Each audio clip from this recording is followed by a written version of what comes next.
The space station tavern was dimly lit, a favored place for military soldiers and officers needing a break from their daily duties and obligations.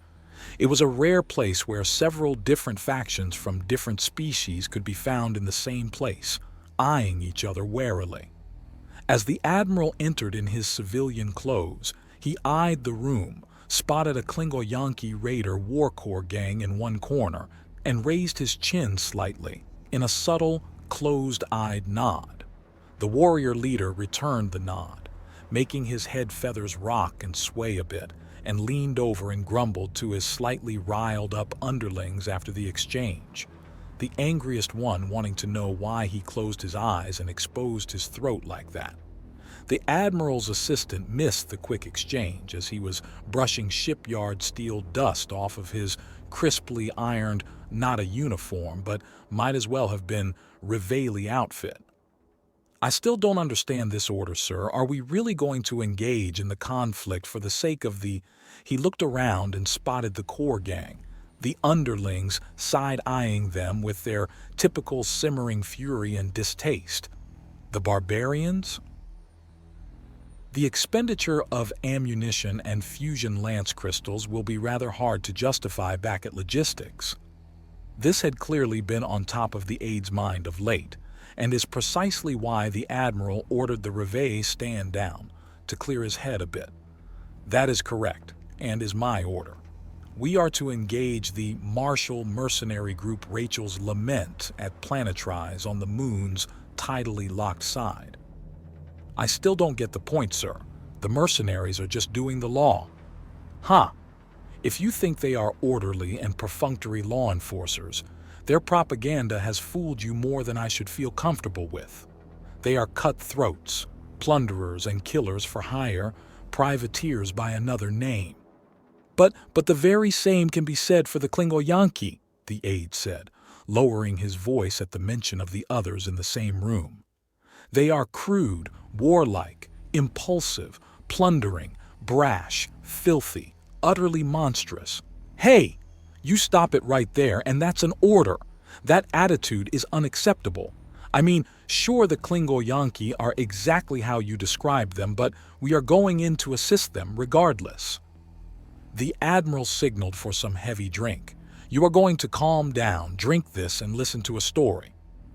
I don't see what some story will do to change any. I said drink it, the whole thing, and I will explain. It's about the little things.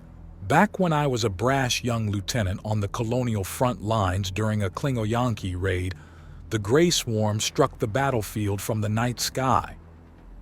The desert sand and gravel howled in wild vortexes outside.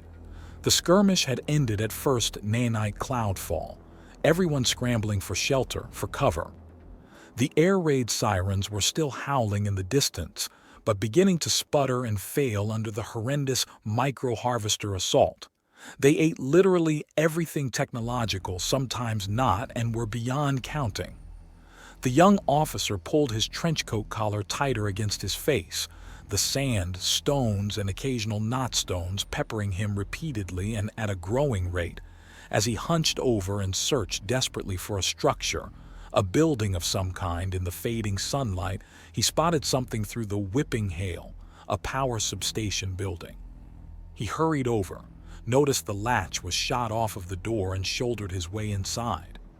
As he leaned his back against the closed door, taking a relieved, deep, clean breath, and looking around for something to barricade the door, he spotted the Klingoyanki warrior, wounded and sitting in a dark corner. Its main arm was wounded, roughly bandaged, and his offhand was holding a splinter shotgun unsteadily at the young officer's chest. They stood there in the face-off in the small concrete building, neither side moving for a bit. Then the Klingoyanki soldier huffed in resignation at the growing rattle upon the building exterior and lowered his weapon, gesturing to the far corner.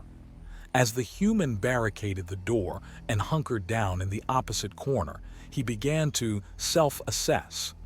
Batting his coat pockets and web belts, he found several alarming things. He was unarmed, no comms radio, no rations, no canteen. The cloudfall came unexpectedly. He was caught unprepared. He had to run for his life, as had everyone else in his trench system, with very little time to grab anything. As he sat there in dismay with the useless contents of his pockets emptied out in front of him, he made a vow then and there to always sleep with his gun and have a go bag prepared with the essentials: food, water, radio, flashlight, batteries, prominently placed in a direct path to the exit door. Doing so had saved his butt more than a dozen times in his career. He looked up from the stern face of his inner thoughts to the Klingoyanki, who was staring at him intently. He shook his head and said, "Yeah, we're doomed. All I got is my music player. Huh? Care to hear a song or something?" The warrior huffed and grumbled something in his harsh, crackling language, then turned his head away and up to the growing noise outside. "Ooh, I think I have the perfect song for this. Start playing War Pigs here." The wind shifted wildly and howled outside, the faint siren still blaring in the distance. As the song started, the human closed his eyes, lowered his head, and appeared to pray, or something similar. The Klingo-Yankee warrior studied the human and listened intently to the song. After a bit of time into the song, the Klingo-Yankee cleared his voice and in rough English said, "We know hatred for mankind." The human looked up in surprise, then tilted his head, catching the line from the song. "Huh? Oh no. No, you're not the war pigs. The leaders making us fight and die for their BSR. They just poisoning our brainwashed minds." The warrior huffed. "Warlord. Never. Himself. Raid. Same."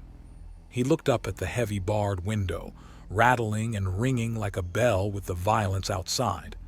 Day of Judgment cloud is calling. The warrior cocked his head, nodding to the song a bit as it ended. The power died, the single light in the building fading out, leaving the room to darkness. In the dark, the human tried to wipe the dust from his parched mouth when he felt something bump his leg. He looked down and saw the Klingo-Yankee handing him his water canteen thing, and he gave the human the very first chin nod. And the human, in deep understanding, chin nodded back. Now good and drunk, the aide snapped out of his entrance listening to ask, "That was you back in the day? I had heard about that cloud fall. It was one of the worst. 95% of the population killed." "Yes, it was bad. When the recovery crews found us, we were both swarm-shocked and fatigued. It turned out I was the highest-ranking military on the planet at the time, though, and it was with that authority that I ordered the Klingo-Yankee to go free. He was the only survivor of his clan." "They let him go?" "Yes, on my personal judgment. I officially pardoned him, as he could have killed me at any time, but instead gave me water, as the world seemed to be ending around us. That's the thing, young man. It's the little things like that. They tell you more about a people than any flashy propaganda media campaign ever could." A gruff mercenary at a nearby table sniffed and tried to hide that he was crying. "Dat was beautiful. Tell me, when and where are we meeting those martial mercenaries? After earing dat, Ema broadside against them, too." The Klingo-Yankee in the corner whispered to his war corps gang in their clacky, harsh language, "See, kin? Those humans over there. It's the little things like that what just happened. We will never forget and always forgive.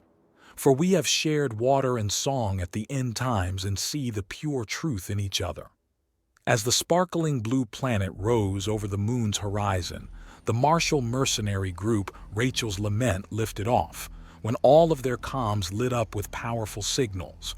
It was the human classical music song War Pigs, as many ships began to appear arrayed all across the edge of their sensors.